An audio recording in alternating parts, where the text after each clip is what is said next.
Bonjour à tous et bienvenue à l'EJMA dans le cadre de la 5e édition des rencontres 7e art Lausanne. Nous avons la chance aujourd'hui d'accueillir une comédienne que j'admire et qui a fait déjà tellement de choses alors qu'elle est si jeune, Anaïs Demoustier. On peut applaudir cette femme. Bonjour. Merci Vincent. Tout va bien? Tout va bien. Ça se passe bien, le Lausanne, les rencontres? Oui, merci de m'accueillir. J'aime beaucoup ce festival très sympathique et le peuple suisse. Et joyeux? Et je suis ravie d'être là. Bon, écoute, c'est vraiment... tu fais partie de la famille, parce que c'est la deuxième fois, en fait. Ouais. Hein? Oui, il y a quelque chose d'assez spécial ici qui ressemble à aucun autre festival et qui est vraiment très, très joyeux. Alors, je ne sais pas ce que c'est. Est-ce que c'est la suissitude? Est-ce que c'est... Non, je pense que tout simplement parce qu'on réunit des gens juste passionnés. Moi, je pense qu'on fait les choses par plaisir. Parce qu'on fait ça exactement par plaisir. Il n'y a pas de compétition. Je ne suis pas contre la compétition, mais il n'y a pas de compétition pour changer l'esprit des rencontres, finalement. Ouais. Et donc, on va parler de... J'aimerais savoir quand même une chose.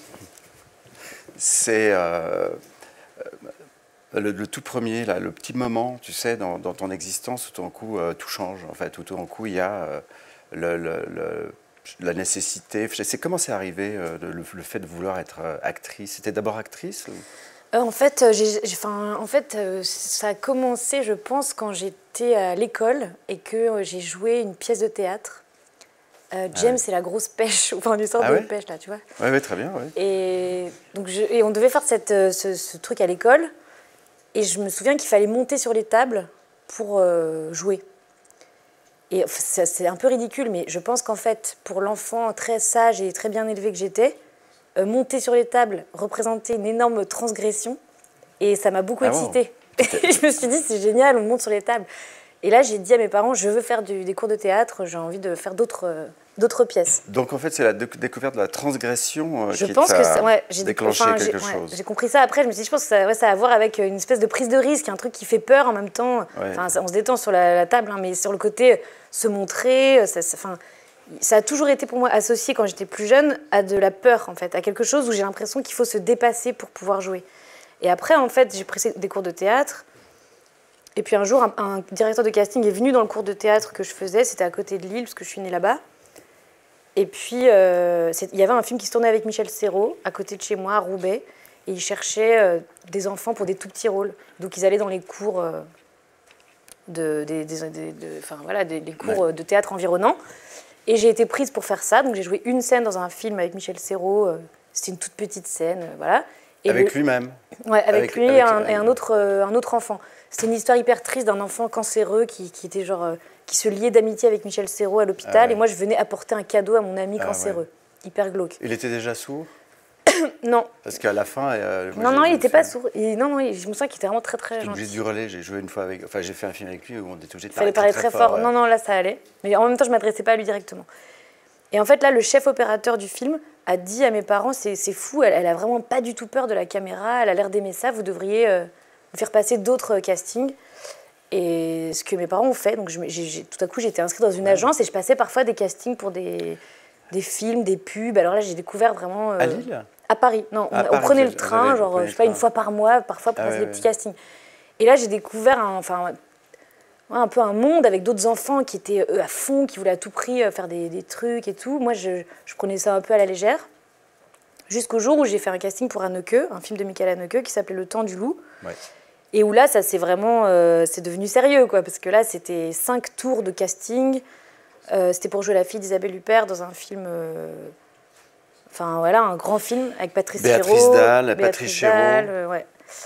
Maurice Bénichou, Olivier Gourmet. Enfin, il y avait tout un tas d'acteurs incroyables. Et là, c'était vraiment... Je me souviens surtout que c'était très long, le casting, parce qu'il y avait vraiment plusieurs tours. À chaque fois, je faisais les retours, Lille, Paris. Et j'avais vraiment envie de le faire.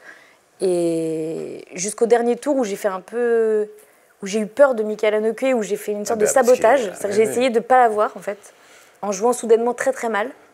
Ah ouais? Et en fait, je me suis rattrapée, enfin, j'ai compris qu'en fait, il fallait arrêter de déconner, puis je l'ai eu. Et là, à ce moment-là, je me suis dit, en fait, oui, là, c'était 2 mois et demi de tournage en Autriche. Et là, j'ai vu Isabelle Huppert travailler de près, j'ai vu tous ces acteurs, j'ai compris, voilà, ce que ça... En fait, j'ai surtout aussi découvert le plaisir du mode de vie que ça occasionne, en fait, d'être acteur, de tout ce que ça permet de rencontres, de voyages, de curiosité. D'un coup, j'étais déplacée complètement, quoi. J'ai quitté l'école pendant 2 mois et demi et j'ai découvert, ouais, je sais pas, tous ces techniciens, des gens d'âges différents, de générations différentes, d'origines différentes. Et c'est comme si une fenêtre s'était ouverte sur le monde, quoi. Ça m'a vraiment surexcitée. Et Hanneke, il est impressionnant quand même, non? Pour une jeune fille devant quelqu'un comme lui, quand même. Moi, je ne le connais pas, mais il est austère comme oui, il est impressionnant. En fait, il a quelque chose de physiquement impressionnant, parce qu'à l'époque, moi, comme j'étais très jeune... C'est un immense réalisateur. Il me faisait plutôt... il y avait un truc dans sa stature qui m'impressionnait. Après, il est extrêmement gentil et très doux dans sa direction. Donc, c'est quelqu'un qui est ultra précis, qui a des idées très, très précises, qui ne lâchera jamais. Il était capable de faire 50 prises s'il n'avait pas ce qu'il voulait. Donc, on sent qu'il y a quelque chose de dur, en tout cas d'inflexible dans sa nature. Et en même temps, c'est quelqu'un qui, en tout cas avec nous, qui étions jeunes, parce qu'il y avait 3 enfants dans le film, qui était très doux et très porteur, quoi, qui m'a vraiment accompagnée.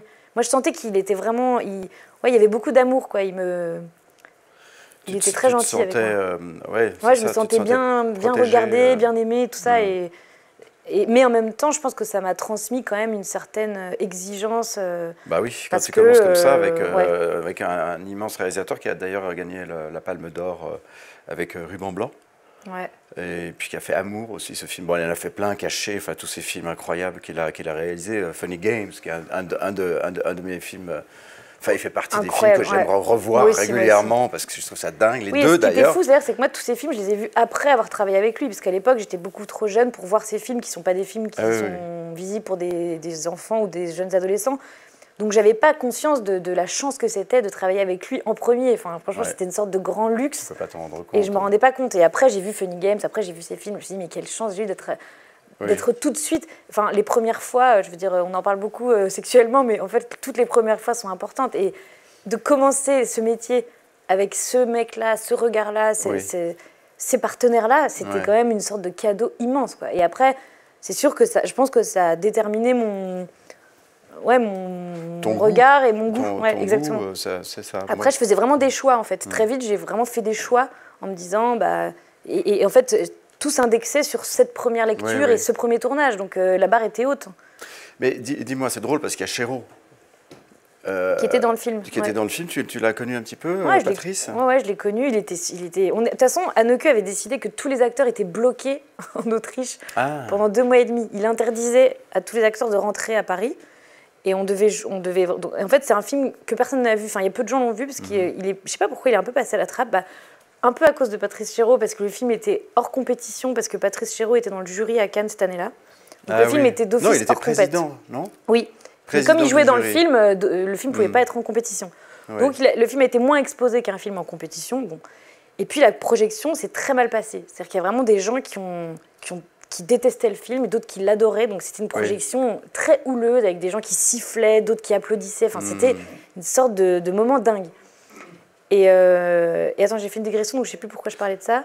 Et Chéreau... C'est moi qui est revenu sur... on peut en parler du goût et la manière dont ensuite tu choisissais. Et donc je te demandais, en fait... Oui, voilà, c'est ça. Non, et ce qui était très drôle, c'est que donc, le film raconte... Le film est super à revoir aujourd'hui, je vous invite à le voir, parce que je pense qu'à mon avis, il est vraiment d'actualité, parce que c'est l'histoire d'un peuple qui se retrouve dans une gare en train d'attendre un train qui n'arrive jamais. Et on ne sait pas ce qui s'est passé, mais c'est une situation un peu post-apocalyptique. Il y a peut-être eu une guerre, il y a peut-être une famine, une pandémie, on ne sait pas, c'est jamais dit dans le film, mais c'est vraiment l'histoire de gens qui se retrouvent à cohabiter dans une gare et qui sont du coup tous remis au même niveau et en train d'attendre un train qui peut-être les amènera ailleurs, quoi. Et moi, je joue la fille d'Isabelle Huppert, on a une petite famille bourgeoise, on va dans notre maison de campagne, on se retire de la ville qui doit être sûrement un endroit difficile à fréquenter dans les temps qui sont les temps du film. Et on arrive dans la maison de campagne, là, il y a des gens qui occupent notre maison et qui tuent mon père sous nos yeux. Et après, Isabelle Huppert prend ses 2 enfants et nous amène jusqu'à cette gare. Et dans la gare, il y a Patrice Chéreau, Béatrice Dalle, Olivier Gourmet, tous les acteurs qu'on a cités. Et Anneke a dit, vous restez tous là, vous ne rentrez jamais à Paris. Alors qu'en fait, ils faisaient parfois de la figuration, quoi. Ils avaient des petits rôles tous.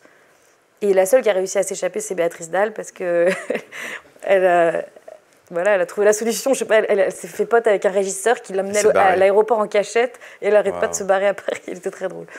Voilà. Mais c'était une expérience, franchement, géniale, quoi.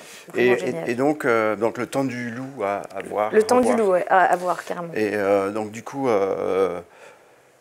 Waouh! Donc du coup, tout premier film, Anneke, Cannes, enfin Chéreau, tout ça. Enfin bon, c'est quand même Olivier Gourmet, enfin tout Isabelle Huppert. C'est effectivement, ça met la note, enfin la clé de sol. Enfin je sais pas comment on dit. Je suis pas un musicien, il faut pas que je parle. C'est parce qu'on est dans une école de musique. Mais... Oui.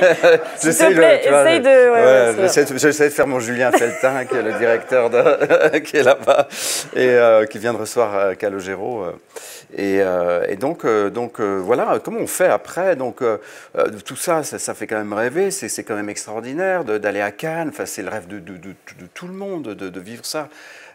Après, tu rentres chez toi. Bah, en fait, je sais pas si c'est le rêve de tout. Enfin, quand on est petit, moi, franchement, j'avais pas vraiment de.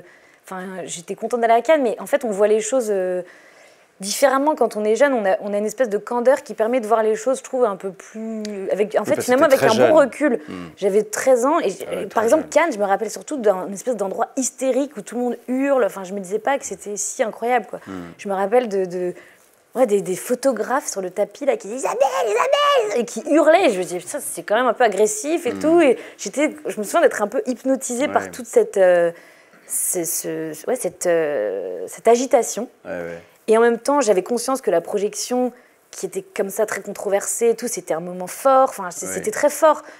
Mais j'étais très contente de rentrer chez moi à Villeneuve-d'Ascq avec mes copines et faire du vélo, quoi. Enfin, vraiment, j'avais aucun problème avec.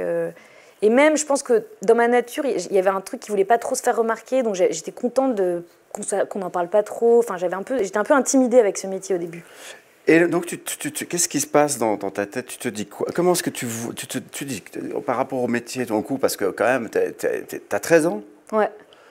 Ah bah en fait, je sais que je vais faire ça. Je suis sûre que je vais faire ce métier. Je suis vraiment très confiante. Je retourne au collège, je finis ma scolarité normale, en passant parfois des castings, en faisant parfois j'ai fait des petits rôles. J'avais joué un rôle dans un film de Raphaël Jacoulot qui s'appelait Barrage quand j'avais 15 ans. Enfin, il m'arrivait de tourner des petits trucs pendant les vacances et tout. Mais dans ma tête, après le film d'Anneke, j'étais sûre que je voulais être actrice, quoi. Je savais. Je voyais. Enfin, c'est comme si, je sais pas, comme si on a goûté un truc, on sait que on est obligé de recommencer. Je me sentais un peu piquée, quoi.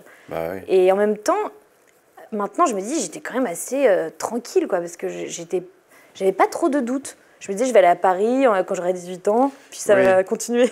J'étais vraiment Mais c'est vrai que c'est quand même extraordinaire de ne pas avoir de doute. Donc, moi, c'était pareil, à un moment donné. Bon, je voulais être comédien, j'avais pas de doute. Oui, voilà. Déjà, de savoir très fort ce qu'on veut, je pense que ça aide. Et je me rappelle d'un rendez-vous avec la conseillère d'orientation, à l'époque, qu'on devait voir au lycée. Et avec qui j'avais dit, je vais être actrice, enfin, je voudrais être actrice. Et elle m'avait dit, oui, d'accord, mais un vrai métier, un vrai souhait, parce qu'il fallait être premier souhait, deuxième souhait. J'avais mis actrice et tout. Elle m'a dit, non, mais un vrai métier et tout. J'avais dit, si, actrice, un vrai métier, j'ai déjà fait et tout. Et franchement, je sentais qu'elle y croyait pas, la dame. Et donc, tu te dis, parce que tu fais beaucoup de théâtre aussi. Oui, j'ai continué à prendre des cours de théâtre jusqu'à mon bac, enfin un cours amateur, quoi, à Lille. Oui. Est-ce que tu te dis, est-ce qu'il faut que je travaille mon métier, enfin, Oui, je m'étais dit que j'allais faire le conservatoire, que j'allais essayer de faire des écoles. Donc j'ai passé un concours au cours Florent, à la classe libre, que j'ai pas eu. Et après, je m'étais dit, je vais essayer de... Puis après, je voulais passer le conservatoire, mais en fait, au conservatoire, il fallait justifier de 2 ans de cours intensifs, professionnels. Et j'avais pas ça, donc c'était galère. Et puis en même temps, je commençais déjà un peu à tourner. Donc je voulais pas rater les tournages en étant coincée dans un cours. Et donc finalement, à force de tourner des films, j'ai pas eu le temps de vraiment faire une formation. Ce que je regrette, parce que franchement, je trouve que ça. Tu as ça appris va être super sur le terrain. Ouais, et je pense c'est que la meilleure des écoles, de toute façon, c'est là que les choses, véritablement. Ouais, après, il y a effectivement. Non, je pense que pour le cinéma, en effet, il n'y a aucune école à faire. Non. Enfin, je pense que c'est vraiment quelque chose qui est à chaque fois nouveau. Et c'est ça, moi, qui m'excite d'ailleurs beaucoup dans ce métier et qui fait que je préfère quand même le cinéma au théâtre. C'est que j'ai l'impression qu'à chaque fois, les règles sont nouvelles. Et les règles, le dispositif du film, ce que décide le réalisateur, la manière qu'a de diriger le réalisateur et la manière qu'il a de faire le film, redistribue toutes les cartes de notre fonction, quoi. Je trouve qu'on a besoin d'être ultra souple et donc on ne peut pas arriver, je trouve, avec une méthode ou une manière de faire. Et c'est ça que j'aime, moi, c'est que je pense que j'ai une faculté à me rendre disponible. Et donc je suis contente de me dire, ah tiens, avec lui, ça va être ça qui va être important, avec elle, ça va être plutôt ça. Et de naviguer comme ça dans les... Et ton frère, en fait, parce que lui aussi, parallèlement, en fait, il va vers la réalisation. Tout à fait. Et donc ça commence... Vous avez combien d'écart ? On a 10 ans d'écart, en fait. Mon frère, il a 10 ans de plus que moi. D'accord. Donc lui, il a fait des études hyper il est très intelligent, donc il a fait vraiment des grandes écoles et tout. Il est très sérieux, il a fait Sciences Po et tout. Magnifique metteur en scène. Et oui, vraiment, il est hyper fort. Beaucoup. Il a fait La fille au bracelet. Ah bah, qui est sublime, vraiment. Et toi, c'est magnifique dans le film, mais le film est très, très réussi. Ouais, et il a fait un film avec ses enfants aussi, qui s'appelle Allons enfants, qui est magnifique. Enfin, non, franchement, il est très doué. Oui. Et en gros, mais lui, en fait, bizarrement, il a commencé après moi. C'est-à-dire que il a d'abord fait des études... C'est toi qui lui as donné envie, tu penses ? Il dit qu'en gros, il s'est senti autorisé parce qu'il voyait que moi, je faisais du cinéma et que c'était quelque chose qui lui semblait tellement loin de nous. Parce qu'en effet, mes parents font pas du tout ça. Enfin, on n'est pas du tout dans un milieu... Et donc, il s'est dit, ah, en fait, elle en fait, pourquoi pas Et il a suivi son désir. Après, il a fait une masterclass à la Fémis en production. Et ensuite, il s'est mis à écrire et à réaliser. Et maintenant, là, il s'apprête à tourner son troisième long métrage avec Afsia Herzi. Enfin, non, franchement, il est trop fort. J'adore. Oui, c'est vraiment... Et donc, du coup, qu'est-ce que... Entre deux tournages, c'est quoi la vie d'une actrice ? Non, je veux dire, parce que moi, souvent, c'est intéressant parce que la question, elle n'est pas bien posée, mais est-ce que tu te nourris, est-ce qu'on a besoin de vivre des expériences de la vie, finalement, à évoluer, poursuivre son évolution d'individu, de femme et c'est dans cette évolution, comment tu fais ? Tu lis, c'est intéressant, c'est vrai, parce que je crois que ça fait partie de ce métier d'arriver à rester équilibré, en fait, avec ce travail-là qui, en fait, a un rythme déséquilibrant. C'est-à-dire qu'en fait, être actrice de cinéma, c'est pas du tout un rythme normal, quoi, en fait. C'est-à-dire qu'on est tiré de sa vie pendant 2 mois et on est d'un coup happé par un film, aspiré. Enfin, il y a quelque chose je trouve, de vorace un peu dans un film. Enfin, ça nous mobilise entièrement. On est dans un autre monde. Ouais, on est vraiment à part et il n'y a pas la possibilité de faire d'autres choses, je trouve. Il y a des horaires qui sont complètement foutraques. Donc, en fait, il y a un endroit où on délaisse un peu nos vies, nos familles, nos amis. Enfin, on décroche de quelque chose, je trouve. Et moi, c'est aussi ça que j'aime, hein, j'avoue. C'est d'un coup d'être ailleurs, quoi, de fuir, en fait, un peu. Et en même temps, il faut gérer le retour à la réalité. Et puis, pour pouvoir aller dans cette fuite avec plaisir, je trouve qu'il faut se nourrir d'autres trucs. Il faut ne rien faire. Moi, j'avoue qu'entre 2 films, j'apprécie beaucoup de ne rien faire.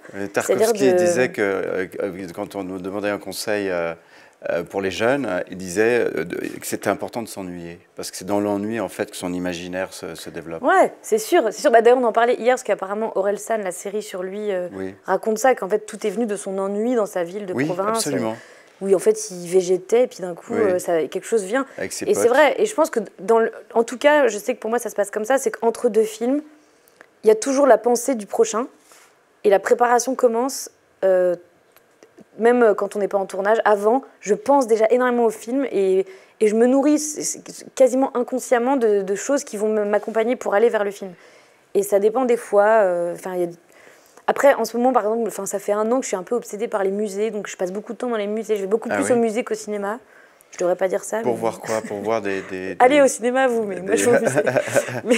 pour peut-être, tu quoi, la peinture, ouais, la sculpture? Je sais pas, je vais au Louvre et je regarde les tableaux, quoi. Ah ouais. C'est vraiment très agréable. Très agréable. Et je trouve que... Ça nous a beaucoup manqué pendant... Ouais, ouais.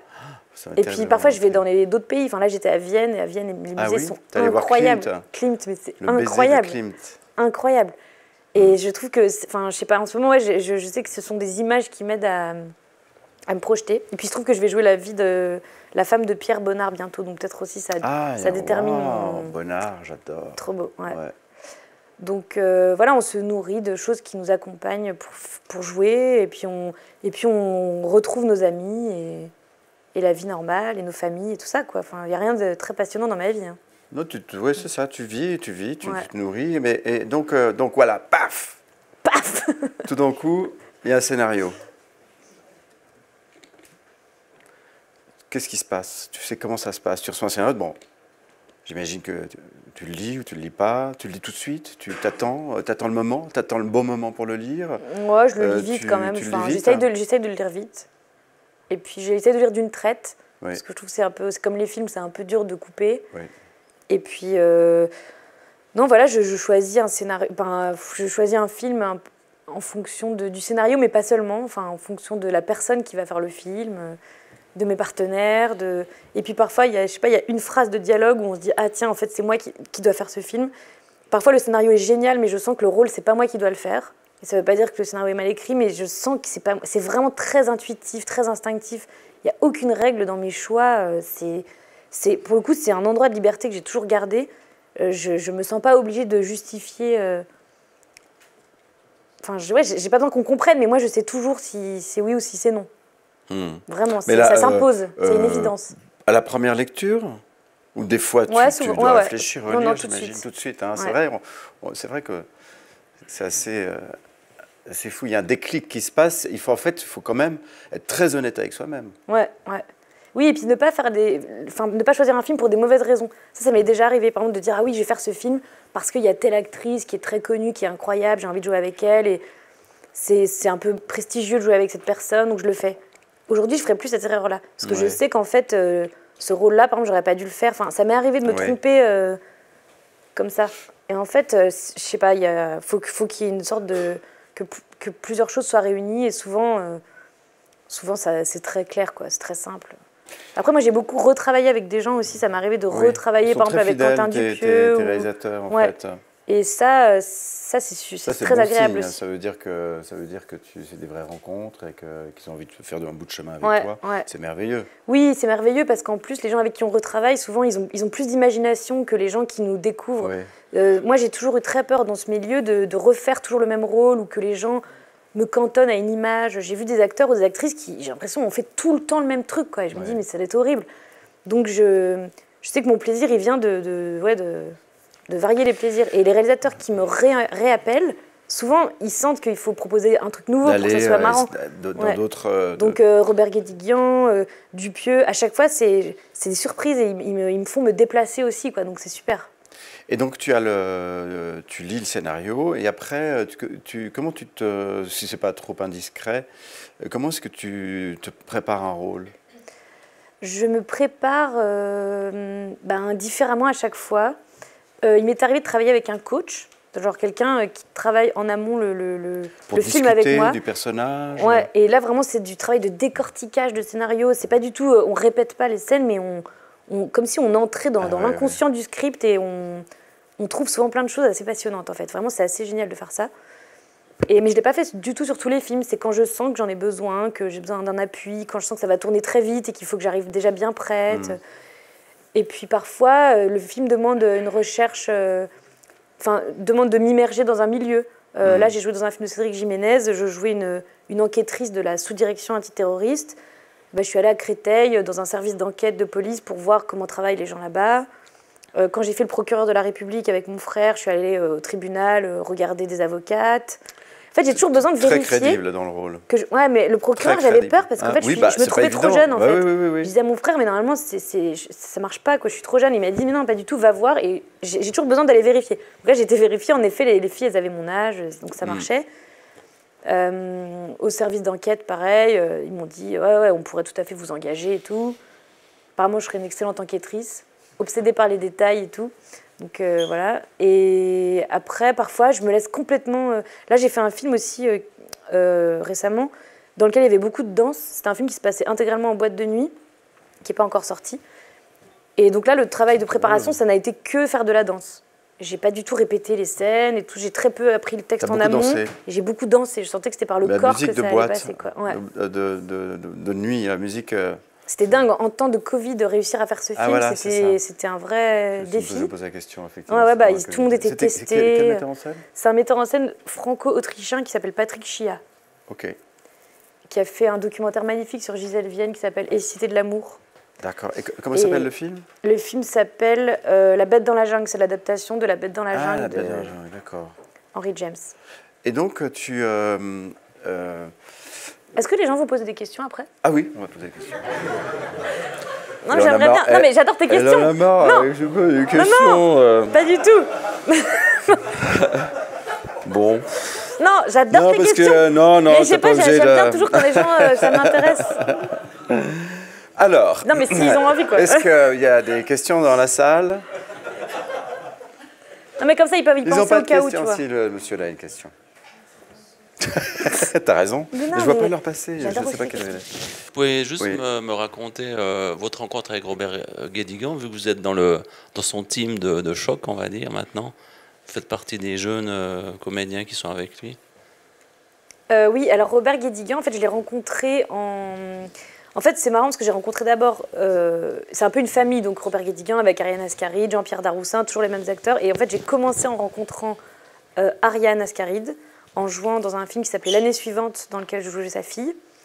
Ensuite, on a fait un téléfilm sur Georges Sand, qui s'appelait Georges et Fanchette, donc j'ai retourné encore avec Ariane. Et ensuite, j'ai joué dans un film de Anna Novion qui s'appelait Les Grandes Personnes, qui se passait en Suède, où je faisais la fille de Jean-Pierre Daroussin. Donc j'ai rencontré d'abord Jean-Pierre, Ariane, et ensuite, ils m'ont présenté à Robert pour le premier film qu'on a fait ensemble, qui était, je crois, Les Neiges du Kilimandjaro.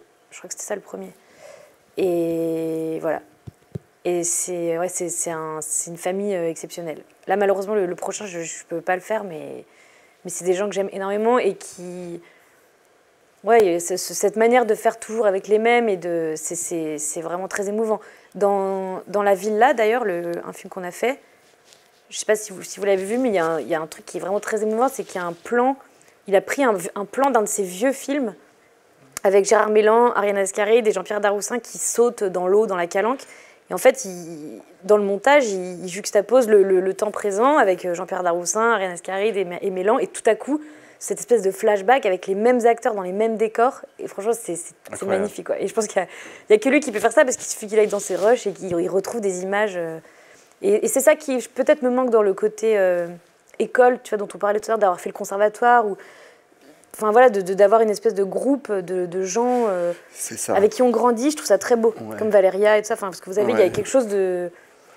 Une école, c'est surtout ça, et c'est d'ailleurs Jean-Pierre Daroussin qui m'avait dit ça, qui m'avait dit, c'est surtout rencontrer des gens avec qui tu vas grandir. Et alors moi, je me crée une espèce d'autre famille à travers les films, avec Félix Moati, Vincent Lacoste, des jeunes acteurs avec qui j'ai travaillé plusieurs fois, et je sens qu'on a une espèce comme ça où on s'accompagne en grandissant, mais c'est différent, quoi. Voilà. Est-ce qu'il y a une autre question ? Ah. Bonjour. Bonjour.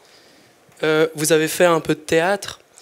Moi, j'aimerais savoir, dans votre expérience du théâtre, quel outil du théâtre pour le jeu vous tirez et vous réutilisez pour le jeu cinéma ? Quel lien vous feriez entre... Vous avez compris la question ? Oui, j'ai compris, ouais. Carrément. Parce que moi, j'ai pas compris ma question. Bah, moi non plus.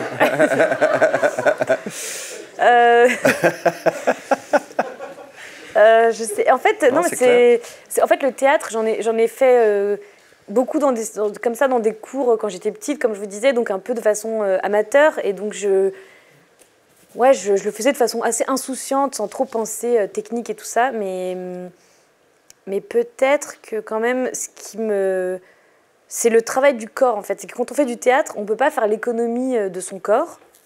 On est obligé d'avoir un peu conscience de notre puissance vocale ou physique. Alors qu'au cinéma, en fait, je me rends compte que, enfin, je me suis rendu compte quand je suis retournée au théâtre, en fait, de façon professionnelle, justement, j'en avais fait avec Christophe Honoré. La première fois que je me suis retrouvée sur un plateau, comme ça, on devait jouer à Avignon et tout, j'avais l'impression de ne pas savoir quoi faire de mon corps, quoi, d'être complètement perdue, parce que soudain, il n'y avait pas la technique aussi autour de moi. Et en fait, sur un plateau de cinéma, il y a un tel bordel, tu vois, des câbles, de la technique, des rails et tout. Moi, j'adore ça. Ça me, je sais pas, je m'appuie sur cette technique. Et quand on est sur un plateau vide au théâtre, ça peut être un peu vertigineux. Et donc, après, j'ai compris, je me suis dit, en fait, c'est ça le plaisir aussi, quoi. C'est que soudain, on est beaucoup plus maître du rythme, on est plus libre, en fait, au théâtre. On a un pouvoir qu'on a beaucoup moins au cinéma, quoi. Et au cinéma, en fait, il y a des gens, je pense, qui oublient complètement qu'ils ont un corps, quoi. Et donc, parfois, maintenant, j'y pense au cinéma, je me dis n'oublie pas cette force-là. Et puis j'ai fait pas mal de travail sur la voix aussi, parce que j'adore chanter. Donc ça aussi, ça m'aide. Enfin, je prends des cours de chant lyrique, et je me suis aperçue que j'avais une voix hyper forte, en fait. Apparemment, j'ai une voix de femme obèse. Et donc, et ça, je le réutilise aussi parfois quand je joue, quand je tourne. Même pour faire des toutes petites choses, je pense à la puissance possible, quoi. En fait, ça... Voilà. Je sais pas si c'est très clair non plus, mais bon. Tu as compris quand elle dit que l'acteur n'a pas de corps hein, au cinéma? Oui, je comprends bien. Bon, je voulais juste m'assurer. Tu vois ce que je veux dire ou pas? Très bien, non, je plaisantais. Non, parfois on s'ajoute tellement sur des petites choses, des regards, des trucs tellement précis que, je sais pas, on... Et j'ose plus poser question. Non, je plaisante. Je plaisante. Non. Mais moi, c'est vrai que pour moi, en fait, le théâtre m'a réconcilié avec le métier d'acteur. Parce que j'étais perdu, en fait, comme acteur. Et c'est vrai que c'est grâce au théâtre que j'ai retrouvé, en fait, la raison pour laquelle je fais ce métier. Ah ouais. C'est marrant, hein. Du coup, j'ai regretté, j'ai pas fait assez de théâtre dans ma vie. Mais tu vas me dire, il n'est pas trop tard. Mais en tout cas, c'est vrai que moi, toi, tu n'as pas cette relation-là. Parce que toi, tu viens directement, enfin, tu as fait école dans le cinéma. Ouais. Oui, puis je crois qu'en fait, j'ai remarqué que ce qui me plaît avant de jouer, c'est vraiment l'idée d'un metteur en scène de cinéma. En fait, les réalisateurs me passionnent vraiment, quoi. Je trouve que c'est vraiment des gens très intéressants. Les cinéastes, ce sont des gens de qualité. Enfin, ceux avec qui j'ai travaillé, je trouve, ont quelque chose de plus intéressant que mon envie de jouer. Et le jeu tout court, en fait, finalement, ne m'intéresse pas trop. Oui. Je pense pas que si j'étais pas portée par des réalisateurs qui me rendent curieuse et tout, je pense pas que je continuerais à jouer. Ça s'accompagne toujours d'une réflexion ou d'un projet ou d'une vision qui me paraît, qui me donne envie. Ouais. Et donc, oui, c'est ça. Donc, et j'aime bien la recherche formelle aussi. J'aime bien des cinéastes qui ne sont pas forcément que naturalistes. Là, j'ai beaucoup travaillé par exemple avec Dupieux. J'adore parce que chez Dupieux, il y a une vraie esthétique. À chaque fois, il met des perruques hallucinantes, des trucs. Enfin, ouais, il y a une vraie recherche. Ouais. Magnifique metteur en scène. Question dans la salle? Ah. Bonjour. Vous avez dit le métier d'actrice implique de se rendre disponible et de se soumettre aux désirs des autres. Or, je voudrais être maintenant moteur. Ça veut dire quoi? Que vous voulez maintenant dire moteur vous-même? Ah, peut-être. Non, je sais pas. Oui, bah, c'est sûr que c'est une des dimensions de ce métier qui je trouve, est un peu limitée, quoi. C'est qu'il y a quand même un endroit où on répond au désir de quelqu'un, où on obéit et où on n'a pas... on n'est pas moteur. Et je pense que moi, dans mon tempérament, au fond, il y a quelque chose d'un peu directif. Quand j'étais petite, j'étais assez autoritaire avec mes copines et tout. C'est moi qui gérais un peu tout. Et donc, je pense qu'il me manque ça. Et peut-être que j'aimerais être à l'initiative d'un projet. Mais bon, je dis ça, c'est un rêve, mais qui est pour l'instant juste un rêve, parce que j'ai jamais rien écrit et que je place ça tellement haut, le fait de réaliser un film, que je crois que j'irai pas que... Enfin, j'irai seulement si vraiment il y a une idée qui me paraît nécessaire, passionnante. Ouais, je vais mettre du temps, à mon avis, à y aller. Mais j'aimerais bien diriger des acteurs, j'aimerais bien réunir une équipe. Le tournage, c'est quand même un moment de vie génial, quoi. Et donc je me dis que si c'était moi qui dirigeais un film, je pourrais choisir tous les gens que j'adore et les mettre ensemble. Tout ça, ça me fait envie. Ça, c'est vrai. Et puis après, je me suis rendu compte qu'il y avait aussi une manière d'exercer le métier d'actrice qui pouvait ne pas être dénuée de choix, quoi. C'est-à-dire qu'on peut aussi guider sa vie d'actrice en manifestant son désir, en faisant des choix comme ça différents. Enfin, voilà, on n'est pas non plus complètement des carpettes. Hein. Et il y a une question ? Bon, j'en profite pour en poser une. Réfléchissez, parce que... profitez-en. Ça change quoi d'avoir cette reconnaissance de toute la profession avec le César de la meilleure actrice? Ça change vraiment, ça fait vraiment plaisir, quoi. Ça donne confiance. En fait, moi, j'ai vraiment toujours eu l'impression que... en fait, quand j'ai fait ce film d'Anneke, il y a une directrice de casting qui s'appelle Chris Portier de Bel Air, qui était la directrice de casting du film, qui s'occupe de tous les enfants chez Anneke, et qui n'arrêtait pas de nous répéter que peut-être on ne ferait pas d'autres films, que ça se trouve, ce serait le seul film qu'on allait faire, qu'il ne fallait pas qu'on s'imagine que... Je pense qu'elle voulait nous protéger, elle avait raison, oui. Au cas où il n'y avait pas d'autres films. Et donc, mais je crois que j'ai vraiment intégré cette chose très fort, et donc j'ai toujours eu la sensation que c'était tellement précaire que peut-être, en fait, j'allais pas continuer, ou que chaque film, à chaque fois, je me disais, ça se trouve, il n'y en aura pas d'autres. Enfin, j'ai toujours été... À la fois, j'étais sûre de mon envie de faire ça, mais j'étais aussi beaucoup dans le doute par rapport à ma faculté à réussir à continuer à le faire. Et donc, le César, d'un coup, ça m'a permis juste de me dire, en fait, c'est vraiment mon métier. Enfin, je le fais vraiment, et puis les gens m'encouragent, et c'est vraiment... ça m'a beaucoup calmée, ça m'a beaucoup rassurée. Ah oui, oui. Ça a servi vraiment à ça, à me dire tranquillise-toi, c'est bon, les gens te voient, tu fais des films, les gens les voient aussi, parce qu'on n'a pas beaucoup de retours sur ce qu'on fait, en fait. C'est difficile de... Sauf les critiques. Ouais, sauf les critiques.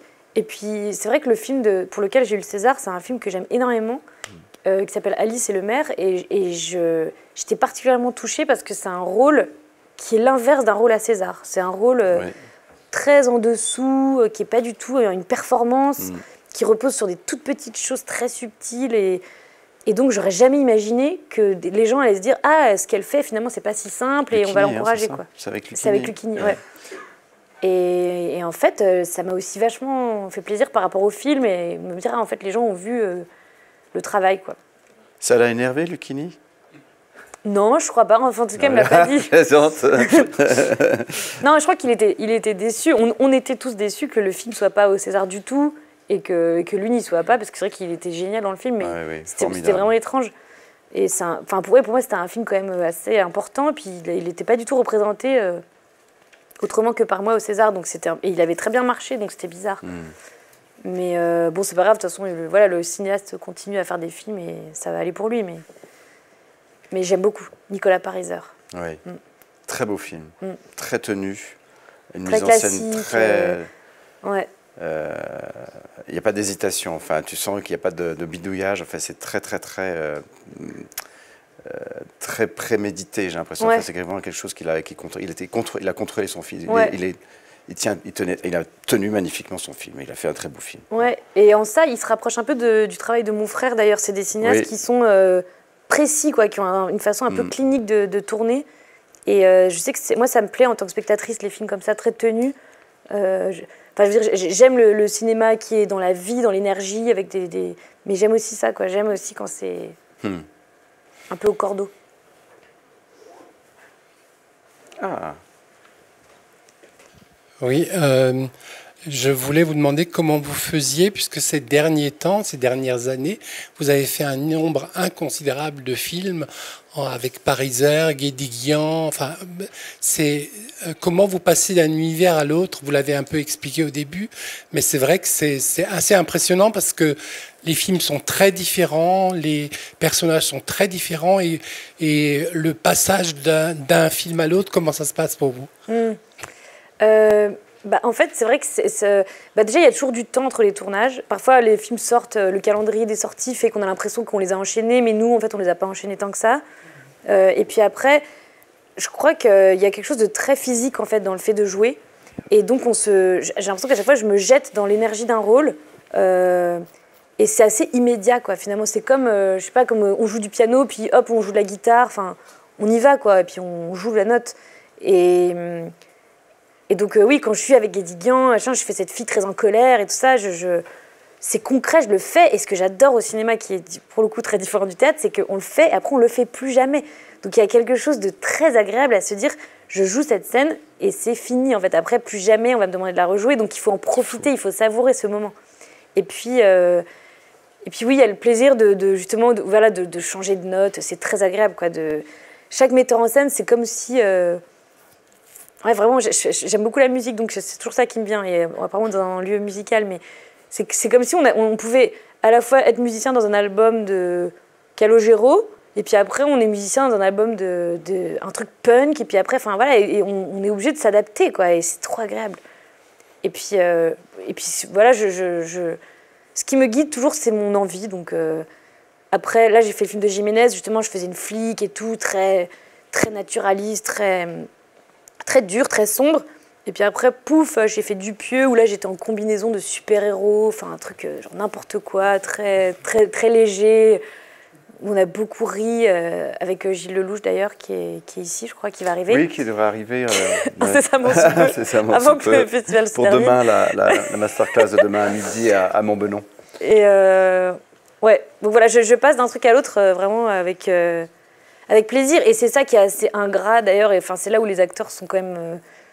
de grands infidèles, c'est que nous on parle avec un metteur en scène, on fait son film, puis en fait, parfois un mois après, on est ailleurs, alors que eux, ils baignent dans leur film pendant des années, quoi. C'est très dur. Moi, je pense pas que j'aurais cette endurance-là, je sais pas.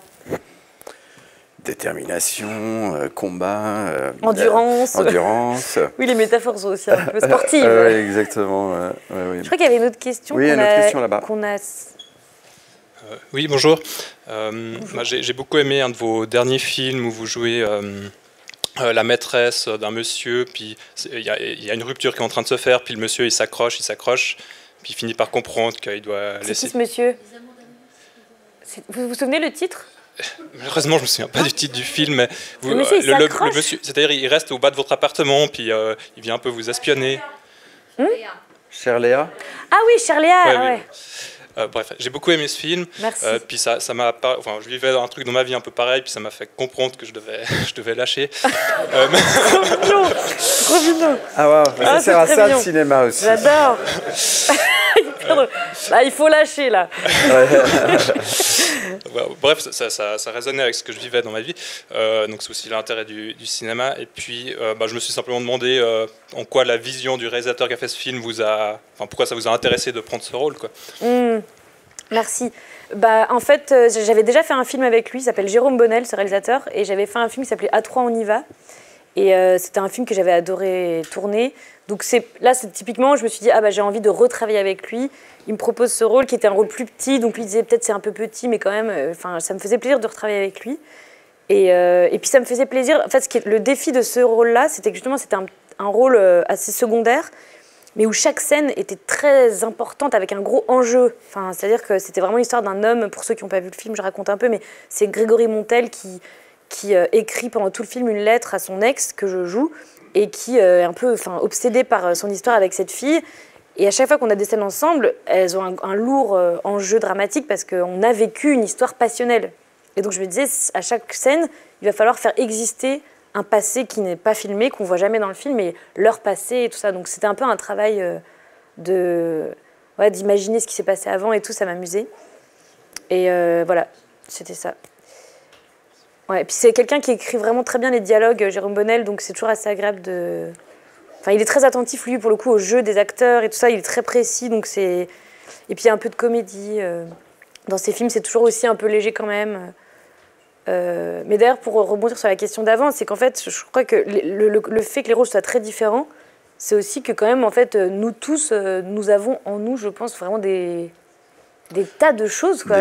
Des facettes, oui, tu vois, des multifacettes. Ouais, on est vraiment multifacettes. Et donc, c'est le luxe des acteurs, je trouve, c'est de pouvoir extérioriser ça, quoi, de pouvoir exprimer à la fois une face comique qu'on a, parce que moi, j'adore faire de la comédie, et en même temps, j'ai commencé avec Haneke, j'aime bien aussi quand c'est bien tragique, mais je pense que vraiment, c'est le plaisir des acteurs de pouvoir... Je crois qu'on est obligé de... Est-ce qu'il y a une question? Parce que moi, J'ai trop parlé. C'est passé tellement vite, mais déjà, on vient à peine de commencer. Tu sais, quand on dit, tu dis le César et tout ça, mais typiquement, faire une sorte de, comme ça, de parler genre de mon métier devant des gens, je trouve ça absurde encore aujourd'hui. Je me dis, je vois pas pourquoi ça les intéresse. Je me demande un peu. Mais bon, écoute, c'est sympa. De suivre. Je crois que c'est. Donc je pense que c'est passionnant. Écoute, franchement, c'est parce qu'on se pose toujours la question de comment ça se passe derrière, comment on fait pour faire. Tu vois, c'est quand même quelque chose d'assez magique. Ce métier. C'est difficile à expliquer, effectivement. Ouais, c'est vrai. Mais il y a de la magie à tous les niveaux, que ce soit à l'écriture, à la réalisation, dans le jeu. Enfin, il y a partout c'est assez magique d'écrire une histoire, par exemple. Non, mais c'est vrai que c'est magique et surtout, c'est vraiment une chance incroyable. Ouais. Moi, je me rends compte de plus en plus de la chance que c'est de faire ce métier. Surtout de le faire comme tu le fais, parce que c'est admirable. Vraiment inouï, quoi. C'est tellement... En fait, la manière dont tu choisis, ton parcours est admirable. C'est vraiment génial, c'est vrai. Donc... c'est fini. Oh non, on peut pas faire encore un peu. Écoute, je te remercie beaucoup, Anaïs. Tu sais que tu es à la maison. Merci Vincent. Dans les rencontres. Et puis maintenant, on va jouer un morceau qu'on vous a préparé. C'est faux. Merci à tous. Ouais, merci.